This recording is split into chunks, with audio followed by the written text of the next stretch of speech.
This is the Morning Swim Show Streamlined for Wednesday, April 7th, 2010, bringing you news from aquatic sports around the globe. USA Swimming has picked the head coaches for the summer's Pan Pac Championships. Greg Troy, who just led Florida to its first women's NCAA championship title in 28 years, he'll be in charge of the men's team. This is the first head coaching job at this level that Troy has had since leading the USA team at the 1999 Pan American Games. And Terry McKeever, she will lead the women's team this summer. Her first head coaching job was at the 2006 Pan Pacs. The USA Open Water World Championship team will be led by Mike Gobrecht of the West Shore YMCA.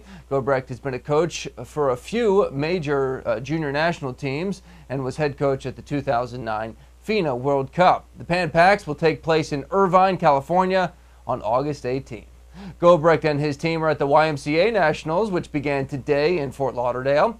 Many of the best American swimmers in history have competed in this meet, and we're going to have recaps from the meet at swimmingworld.com. The Far Western Championships begin tomorrow in Morgan Hill, California. Swimming World TV will be there, bringing you live coverage of the finals. Just come to swimmingworld.tv to watch some of the best junior swimmers from the West Coast.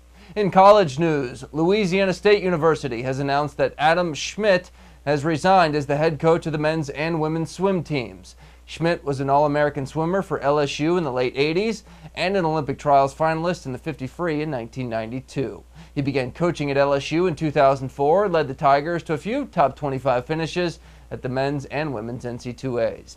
A search to replace Schmidt is already underway. And finally, FINA has announced a couple of doping suspensions for two swimmers. Russian swimmer Nikita Levyakov was retroactively suspended for 2 years, starting from Christmas Day, December 25th, 2009. Levyakov tested positive for 2 anabolic agents from a drug test at the Russian Junior Nationals, and Chinese swimmer Wei Kun was given a 6-month retroactive suspension by China's Swimming Association, retroactive back to September 24th, 2009. We tested positive for an asthma medication during an out-of-competition test. The retroactive suspension means Wei is currently eligible for competition. All right, that's it for the news today. I'm Peter Bush, reminding you to keep your head down at the finish.